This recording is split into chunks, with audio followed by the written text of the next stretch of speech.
E aqui eu vou entrar na parte mais delicada, que é a questão do dinheiro. Os cristãos são transformados em negócio. É por meio enganando as pessoas, escravizando-as com doutrinas que faz com que elas tenham medo de questionar. Medo. O cristão verdadeiro e sincero, ele sempre vai falar a verdade. Ele sempre vai defender a verdade. O verdadeiro nunca vai se empenhar em defender sua opinião acima da Bíblia.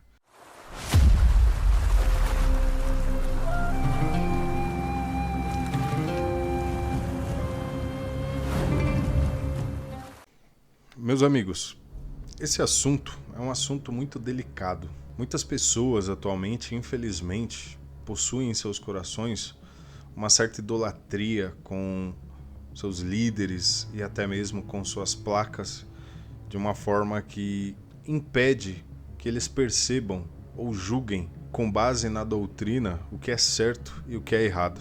Mas a função de qualquer um que fala do nome do Senhor Jesus é sempre falar a verdade. Acima de tudo, independente de tudo, o cristão verdadeiro e sincero, ele sempre vai falar a verdade. Ele sempre vai defender a verdade. O verdadeiro nunca vai se empenhar em defender sua opinião acima da Bíblia. De modo nenhum. A opinião dele sempre vai se submeter ao que está escrito no ensino de Jesus e no ensino dos apóstolos de Jesus. Então, por mais delicado que seja, aqui estou eu, pronto para falar o que está escrito. Quero antes que vocês se lembrem que o pai repreende o filho que ama, como está escrito em Hebreus. De modo que as repreensões de um pai só existem se ele ama o filho. Quando o pai não está nem aí para o filho, como a própria Bíblia diz, ele não vai se importar em corrigir, porque ele não se importa se o filho vai para um caminho errado ou não. Ele não tem amor pelo filho. Mas, diferente disso, o nosso Deus tem grande amor e grande zelo pelos que são seus. E ele nos corrige e nos repreende para que nós andemos no caminho que ele quer, no caminho que nos levará à salvação de nossas almas. Nós vamos começar com a leitura de 2 versículos de Judas, da Epístola de Judas.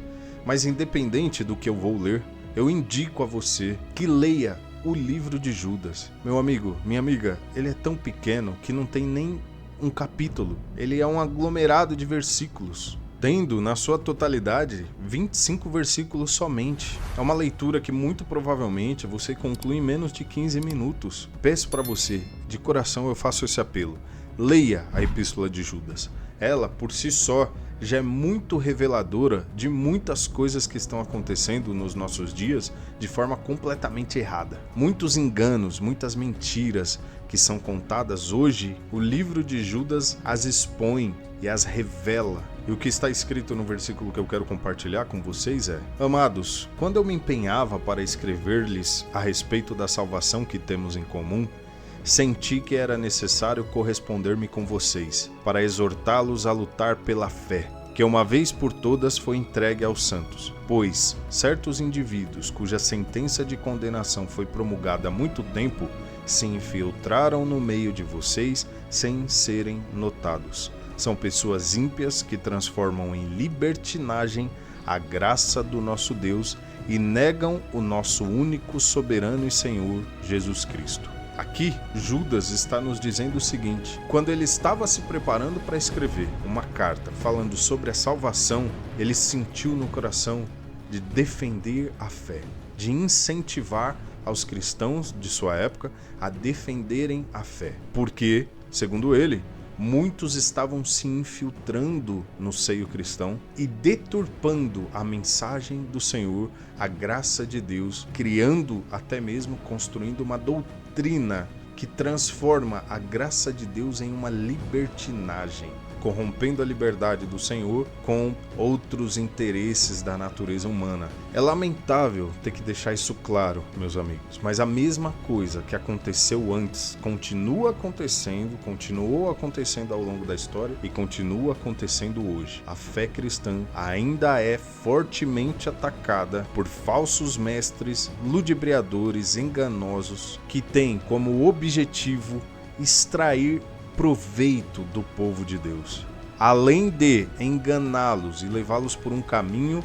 que os afasta de Deus. Como é do interesse do Satanás fazendo com que todos percam a sua salvação. E aqui eu vou entrar na parte mais delicada, que é a questão do dinheiro. Os cristãos são transformados em negócio. É por meio de cristãos, de pessoas que creem no Senhor Jesus, pessoas que creem em Deus, que muitos se aproveitam, escravizam essas pessoas e usam dos falsos direitos que eles possuem para extrair riquezas do povo de Deus, enganando as pessoas, escravizando-as com doutrinas que faz com que elas tenham medo de questionar, medo de ir contra aquilo que está sendo dito, medo de rejeitar algo que dentro dela ela percebe que não está certo, ela sente que não está certo, mas ela fica com medo, porque esses falsos mestres, além de roubar o dinheiro dessas pessoas, a riqueza dessas pessoas, eles também roubam a sua mente, a sua consciência, escravizando a mente delas com medo, impondo doutrinas de demônios que vão afetar a vida da pessoa, que vão destruir a vida financeira da pessoa, só para que essa pessoa seja escravizada e entregue a eles tudo o que ela tem, sequestrando a mente das pessoas. E aqui eu não estou falando que o cristão, o pregador do evangelho, ele não tem o direito de receber uma oferta, até para a subsistência dele, para a manutenção de um templo e para diversas outras obras, como sustentar projetos missionários, missões, enviar pessoas em vários lugares do mundo para anunciar o evangelho. Quem banca tudo isso? É a igreja, é a união da igreja, entregando dinheiro e oferta. Quem sustenta o pastor? Quem sustenta o seu líder? Uma vez que ele é dedicado integralmente à vida espiritual dos fiéis, alguém tem que bancá-lo, porque ele não vai ter tempo de trabalhar, embora muitos, ainda assim, como o apóstolo Paulo, seguindo o exemplo do apóstolo Paulo, criam suas rotinas espirituais para cuidar do seu povo e ainda assim trabalham. Então eu não estou aqui de forma alguma sendo contra as ofertas que sabidamente aqueles que pregam o evangelho têm direito. Quem quiser isso com mais detalhe, um dos trechos mais claros que nós temos, 1 Coríntios capítulo 9, lê do versículo 1 ao versículo 19 e você vai ver que de fato é normal e natural que existam ofertas e bens materiais em prol do anúncio do evangelho, em prol do pregador, né? O apóstolo Paulo chega até a defender 2 salários ou um salário melhor para aquele pregador que é bom, que é dedicado, que é eficiente. Isso está em 1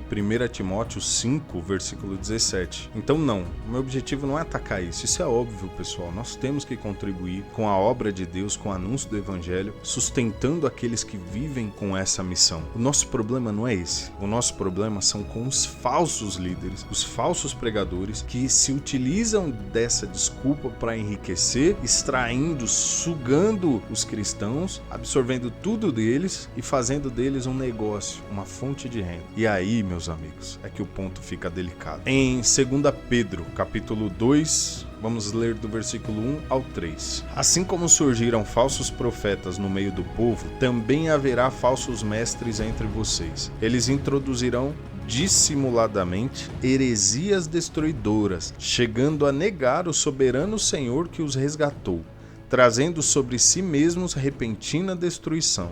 E muitos seguirão as suas práticas libertinas, e por causa deles o caminho da verdade será difamado.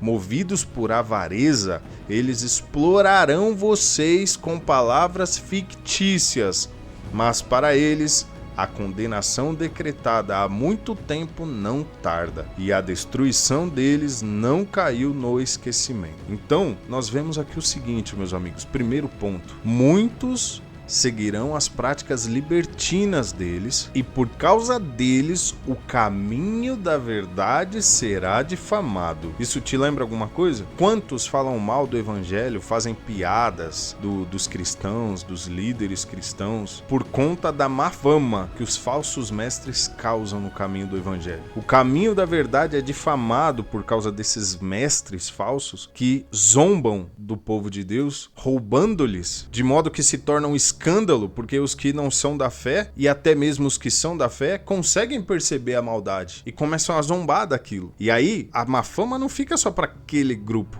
fica pro caminho do evangelho inteiro. Não fica só pro falso mestre ali. Todo o evangelho é difamado. Por causa da atitude de um falso, todo o caminho será difamado. E aqui, o que o apóstolo Pedro está nos dizendo é que isso aconteceria. O evangelho verdadeiro seria difamado por conta dos falsos mestres. Nós vemos isso hoje, meus amigos. Quantos zombam da nossa fé e não aceitam a nossa fé? Ah, esse daí é só para roubar. Isso daí só serve para roubar. Esse pastor, você vai seguir pastor só para ele te roubar. Rouba todo o seu dinheiro. Quantos não dão ouvidos ao evangelho de Jesus Cristo, infelizmente, por causa da fama que essas doutrinas mentirosas construíram em cima do evangelho? É exatamente o que o apóstolo Pedro disse. Movidos por avareza, explorarão vocês. O que é avareza? É esse desejo, essa cobiça pelos bens materiais, por riquezas. E eles explorarão o povo com palavras fictícias, dobrando a palavra de Deus, inventando coisas que sabidamente, posteriormente, muitos acabam descobrindo. Muitos entendem, enxergam, opa, isso não está certo. O Espírito de Deus por si só mostra aos que são verdadeiros, aos que têm o coração de fato inclinados ao Senhor, têm a real intenção de buscar o Senhor. O Espírito de Deus mostra que isso está errado, que tem alguma coisa errada ali. Ele te incomoda. Mas muitos que estão ali por interesse são levados e enganados por essas palavras fictícias que exploram as pessoas. Em 2 Coríntios 11, versículo 20, quando o apóstolo Paulo está reclamando dos coríntios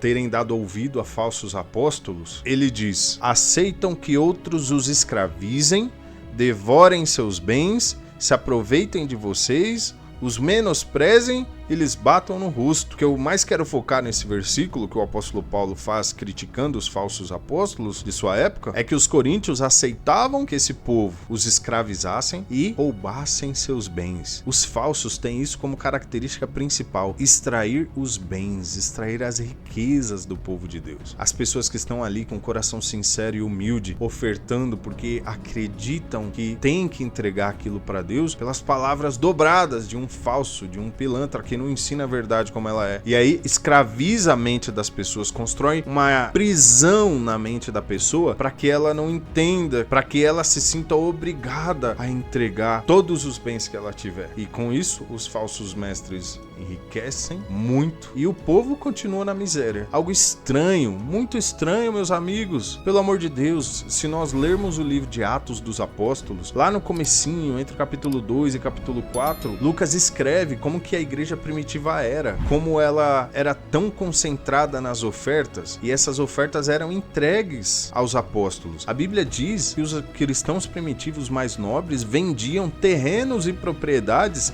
e pegavam o dinheiro inteiro e entregavam aos pés dos apóstolos. Os apóstolos então recolhiam essas ofertas e faziam o quê? Colocava no CNPJ, no banco da igreja? Não. Eles pegavam esses bens e repartiam entre os irmãos mais necessitados, de modo que entre eles não havia nenhum necessitado, porque a oferta servia para se ajudar, diferente do que muitos falsos mestres ensinam hoje. Eles coletam as ofertas para enriquecer pessoalmente, enquanto tem irmão dentro da própria igreja dele passando dificuldades profundas financeiras. Ou seja, aceitam que os escravizam e roubam seus bens. Mas eu não posso deixar de falar uma coisa aqui muito importante, meus amigos. Muita gente hoje vai em igreja porque tem interesse, porque são interesseiros, porque o objetivo deles é enriquecer. Não, aquele pastor, aquele fulano, aquele ciclano vai me abençoar para eu enriquecer. Tá indo por interesse, tá indo atrás da bênção e esquecendo o abençoador.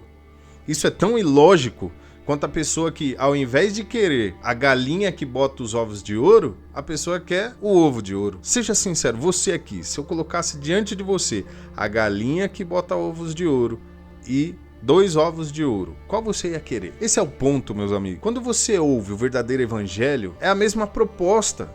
Você tem um Deus que é abençoador em todos os sentidos e você tem algumas bênçãos que você pode receber. E muitos escolhem de forma irracional ir pelo caminho de querer os 3, 2, 4, 5 ovos de ouro, ao invés de focar em ter a galinha que bota aqueles ovos. Mas muitas pessoas são assim, muitas pessoas estão interesseiras. Não, eu vou na igreja até eu conseguir fazer o meu ex voltar comigo. Depois que ele voltou comigo, tchau igreja. Nunca mais quero saber de igreja. Só vou lá para fazer a corrente pro meu ex voltar comigo, pra minha ex voltar comigo. Não, eu só vou lá porque eu quero esse carro, eu quero essa bênção, eu quero esse emprego. Na hora que consegue o emprego, na hora que consegue o carro, a pessoa nunca mais nem volta na igreja.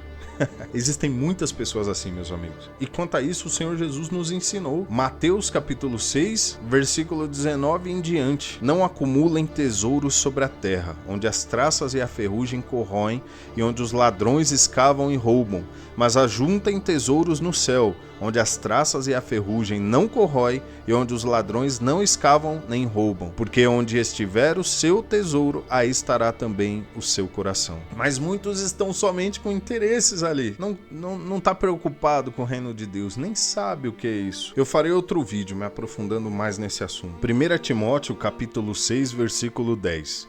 Porque o amor ao dinheiro é a raiz de todos os males, e alguns, nessa cobiça, se desviaram da fé e atormentaram a si mesmos com muitas dores. Meus amigos, quantos vão para a igreja porque têm interesses financeiros, que querem receber aquela determinada bênção financeira, quer um emprego, vai fazer a corrente pelo emprego. Nada contra você pedir e confiar em Deus as coisas boas que tem na nossa vida. O problema é quando as pessoas querem usar Deus somente com esse interesse, mas na hora de abandonar o pecado, na hora de parar de beber demais, na hora de parar de trair, de adulterar, na hora de parar de mentir, na hora de parar de desonestidade, na hora que tem que parar de roubar, furtar, enganar as pessoas, essa pessoa não quer saber. Mas na hora que é para receber o bem que lhe coube, o que lhe convém, aí existe um empenho. Muitas pessoas, infelizmente, muitos estão assim, muitos, baseados somente nos seus interesses. Mas quanto a essas pessoas que rejeitam a glória de Deus, já está escrito, Romanos capítulo 1, versículo 24. Por isso, Deus os entregou à impureza pelos desejos do coração deles, para desonrarem o seu corpo entre si. 2 Tessalonicenses, capítulo 2, do versículo 9 ao 12. Ora, o aparecimento do iníquo é segundo a ação de Satanás, com todo o poder, sinais e prodígios da mentira, e com todo engano de injustiça aos que estão perecendo, porque não acolheram o amor da verdade para serem salvos. É por este motivo que Deus lhes envia a operação do erro para darem crédito à mentira, a fim de serem condenados todos os que não creram na verdade, mas tiveram prazer na injustiça. Então aqui, meus amigos, fica muito claro, muito evidente o seguinte: muitas pessoas estão perecendo com esses falsos mestres porque o próprio Deus entrega essas pessoas para passarem por isso. Muitos não, muitos estão sendo enganados e o Espírito de Deus vai abrir os olhos deles, vai revelar para eles a verdade. Mas muitos não, estão ali porque merecem, porque é uma punição de Deus. O próprio Deus permite que o erro atue nessas pessoas e as engane. Por quê? Porque elas mesmas rejeitam a verdade, rejeitam o ensino do amor de Deus, de amar mais ao Senhor do que a si mesmo. Elas rejeitam amar a Deus acima de todas as coisas e o próximo como a si mesmo, são egoístas, são mentirosas, estão preocupadas com o seu umbigo e por isso elas são enganadas mesmo por falsos mestres. Meu amigo, minha amiga, examine a si mesmo, de coração, seja sincero. Todos nós temos essa natureza que nos inclina para o caminho que desagrada a Deus, mas nós nos corrigimos, nós exercemos nosso esforço e nossa fé contra as nossas inclinações para andar em santidade. Examine a si mesmo. Corrija o seu caminho, corrija os seus interesses, para que você ande na luz de Deus e não seja enganado por estes que fazem dos cristãos um negócio, uma fonte de renda. E infelizmente, muitos estão assim.